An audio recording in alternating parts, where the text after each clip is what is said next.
깨어 있어야 할 이유라는 제목으로 말씀을 전하겠습니다. 우리가 잘 아시는 것은 영육계를 우리가 잘 구조를 이해해야 되는 것입니다. 영적 세계는 전능하신 창조주 우리 하나님, 우리를 사랑하시되 독생자로 절대적으로 사랑하신 절대인간 사랑의 우리 하나님과 그 수많은 천군 천사들, 이렇게 아를 수 없는 그 천군 천사들과 함께 계시는 천국이요. 그리고 또한 영적 세계는 하나님을 도전하다 심판을 받고 떠나 마귀가 된 이 악령 사단이 있습니다. 그리고 그 밑에 졸개라는 수많은 소위 세상에서 말하는 귀신이라는 이 영적 존재가 이루 헤아릴 수 없이 많이 이 세상에 지금 활동을 하고 있는 것입니다. 그리고 그 사이에 하나님 형상 영적 존재인 하나님도 일하시고 마귀도 일하는 그 통로가 되는 영적 존재인 인간이 존재하는 것입니다. 인간의 그 자유 의지를 통로 삼고 이 악령 마귀는 끊임없이 공격해 들어와서 하나님 형상인 그 자리, 하나님께서 좌정하시고 임재하시고 우리가 모셔드리고 영광 돌리며 함께 될 그 자리, 마귀가 들어와서 자기가 왕자 삼고 앉아서 주님 뒤에 앉아 있는 것입니다. 그래서 예수 그리스도를 영접한 하나님의 자녀들, 그것도 진짜 영접하고 구원의 확신을 가진 하나님 자녀들 외에는 모든 불신자들은 사실상 마귀가 그 안에 자리 잡고 왕자를 타고 앉아있단 말이죠. 그러니까 마귀가 시키는 대로 하고 마귀가 조종하는 대로 그대로 리모컨으로 조종당하듯이 이렇게 당하면서 살아가고 있습니다. 물론 그 중에 자기가 의지를 가지고 이렇게 사는 사람이 있습니다만, 그러나 결정적으로는 사단이 리모컨을 조절하듯이 조절해버리면 그냥 사고치는 것입니다. 그냥 죽이고 멸망시키는, 살인하고 자살하고 그리고 수많은 사람들을 어렵게 하는 이런 문제가 일어나고 파탄내고 그리고 완전히 무너뜨려서 일어나지 못할 정도로 좌절시키고 낭망시키고 소망이 없게 만들고 힘들다, 어렵다, 고통스럽다, 인생 살기 싫다, 늘 그런 불평불만을 쏟아내게 하고 그러다가 사고치고 문제 일으키는 이런 일들이 계속 일어나는 것입니다. 이런 영적 구조를 우리가 잘 이해를 해야 됩니다. 우리가 하나님은 무수부지하시다, 무수불능하시다 말을 많이 합니다. 맞습니다. 우리 하나님 전지전능하시고 무소부지하시고 무수불능합니다. 무소부지하시다는 것은 어느 곳이나 물밑에나 산 위에나 하늘에나 우주에나 그리고 어떤 영역에도 장소를 가리지 않고 존재하신다 이 말이고, 무소불능이라는 것은 모든 능력, 못하실 것이 단 하나도 없는 그것을 그래서 우리가 무소불능이라고 말합니다. 그런데 마귀도요, 그 하나님 속성 중에 무소부지하는 이 속성이 있어요. 천국과 지옥, 그 영역을 빼고는 이것도 어느 곳에나 존재한다는 것입니다. 무소불능 능력은 아니지만 능력도 대단하다는 것입니다. 천국과 지옥의 열쇠는 분명히 우리 예수님이 갖고 있고 그곳에는 마귀가 자주지 못합니다. 결국은 이제 하나님이 허락하는 천국 지옥을 가게 되는 거죠. 그 대신 이 마귀는 어떤 장소에나 있을 수 있는 천국 지옥을 뺀 무수부지의 이 능력을 갖고 있습니다. 그렇기 때문에 이 마귀가 인간이 존재하는 어느 곳이든 파고 들어가서 공격하고 시간을 때를 가리지 않고 역사를 한다는 것입니다. 그렇기 때문에 우리 인간은 반드시 깨어 있어야 됩니다.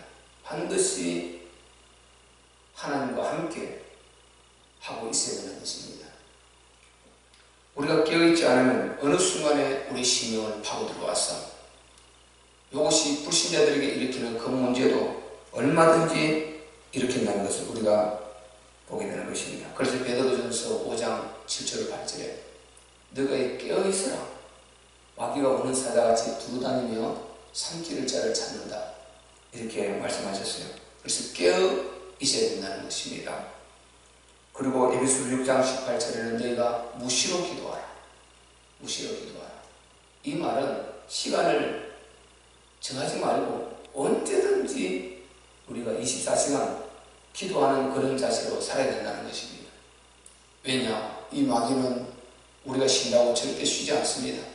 우리가 깨어있지 않다고 이도 같이 그냥 무둔하게 쉬느냐 그러지 않습니다. 마귀는 죽이고 멸망시키는 영이라고 분명히 예수님이 직접 말씀하셨습니다. 죽이고 멸망시키는 이 영이 쉬지 않고 우리를 공격하고 우리를 죽이려고 하는데 그는 쉬지 않는데 우리가 쉰다 안 되는 것입니다. 그래서 우리가 깨어있지 않고 예배드리지 않고 기도하지 않고 무던하게 그렇게 있다 보면요 어느 순간 우리 심령이 무뎌져서 그냥 딴소리를 하게 되고 또 영적 힘을 잃고 예배도 드리기 싫게 되고 하나님 살아계시냐 싶고 하나님 살아계신데 왜 이렇게 삶이 어렵지? 왜 이렇게 저렇게 많은 사람들이 많지? 나는 예수를 이렇게 오래 믿었는데 왜 이렇지 하고 엉뚱한 소리를 계속 하게 되는 것입니다. 우리는 그래서 항상 쉬지 말고 기도해야 되고 무시로 기도해야 되고 그리고 깨어 있어야 되는 것입니다. 굶주린 사자는 살이 없습니다.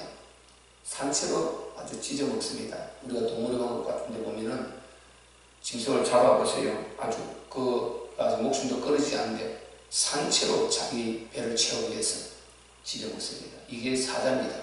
그래서 사자의 원수 마귀를 비유한 것입니다. 절대로 우리가 이 마귀라는 존재를 막연히 생각하면 영적 생활을 성립할 수가 없게 되는 것입니다. 그리고 우리가 깨어있어야 되는 이유는 반드시 심판이 있다는 것을 절대로 놓쳐서는 안 됩니다. 오늘 본문의 18절에 보세요. 그러므로 나 바울은 한 번 두 번 너희에게 가고자 했으나 사단이 우리를 막았도다. 사단이 이렇게 역사를 한다는 것입니다. 지금 제가 설명한 것 바로 이것 때문에 설명한 것입니다. 사단은 바울이 그렇게 복음의 열정을 가지고 그리고 죽은 자를 살리고 바울이 엄청난 기적을 하지 않습니까? 바울이 옷자락만 만져도 귀신이 떠나고 병자가 낫고 이런 기적들이 예수님의 옷자락을 만져놨듯이 그런 기적들이 일어났다니까요. 바울과 베드로는 그런 역사들이 일어났습니다. 그럼에도 불구하고 또한 이 사단은 끊임없이 이렇게 공격하는 것입니다. 그리고 또 바울이 실제적으로 어려움을 당하고 고통도 당하고 그렇게 하는 것입니다. 사탄이 막았다는 것입니다. 그래서 우리가 정말 내가 하나님 뜻대로 뭔가 의의 일을 하려고 하는데도 사탄은 끊임없이 막습니다. 그래서 우리가 기도해야 되고 예수 이름으로 대적해야 되는 것입니다. 사탄이 막는 것도 사실이지만은 예수 그리스도 이름으로 마귀 사탄을 대적하라 그러면 피하리라 이것도 하나님 말씀이거든요. 이렇게 사탄이 역사를 한다는 것입니다. 그러므로 우리가 반드시 깨어 있어야 된다 그런 걸 이해하고 그리고 19절에 보세요. 우리의 소망이나 기쁨이나 자랑의 면류관이 무엇이냐 그의 강림하실 때 우리 주 예수 앞에 너희가 아니냐. 이 말은 반드시 심판이 있다는 것입니다. 예수님이 재림하실 때 재림의 때가 있다는 것입니다. 그들이 심판이 되고 그때에 우리가 예수 믿는 사람들이 정말 아무런 준비 없이 아무런 열매 없이 이렇게 서서는 안 된다는 것입니다. 고린도서 5장 10절에도 우리가 어제 살펴봤는데요.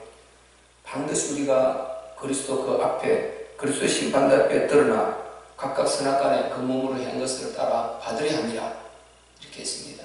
그리스도 심판대 앞에 드러난다고 했습니다. 그 앞에 서야 된다고 했습니다. 그리고 선악간에 각각 행한 것을 따라 그 몸으로 행한 것을 따라 우리가 심판을 받는다는 것입니다. 우리가 하나님이 어떻게 심판을 받습니까? 그런 생각은 안 드는 것입니다. 하나님은 분명히 농부의 법칙을 따라서 심판하십니다.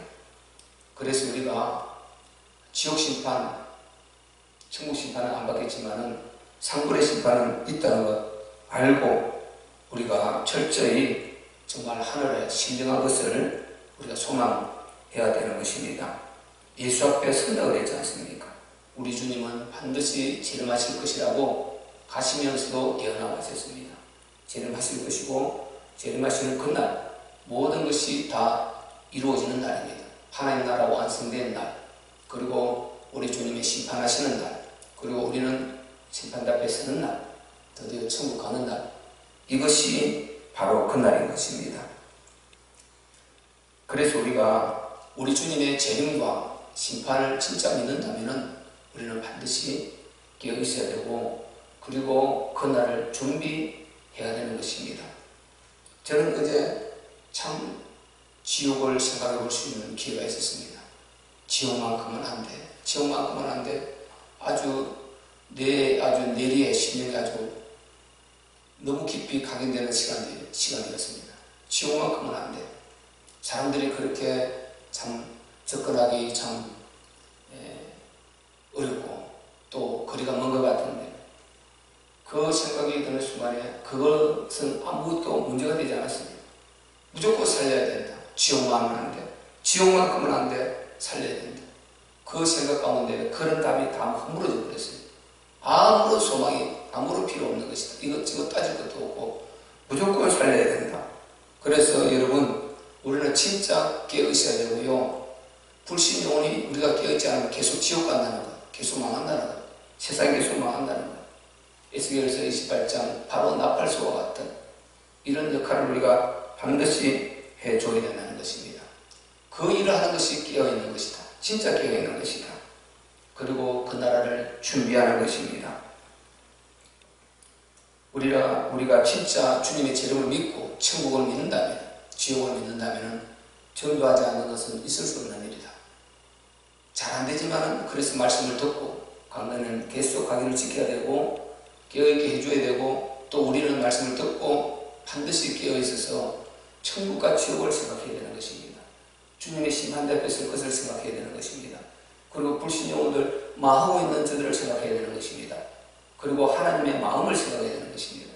그래서 우리가 전도하는 것은 사람 형편 이것저것 따져버리면 아무것도 안 됩니다. 하나님의 마음과 그 안에서 살렸다고 부르짖는 이 영혼의 이 부르짖는 그 절규를, 이 두 가지를 우리가 생각하면 반드시 전도하게 되는 것입니다.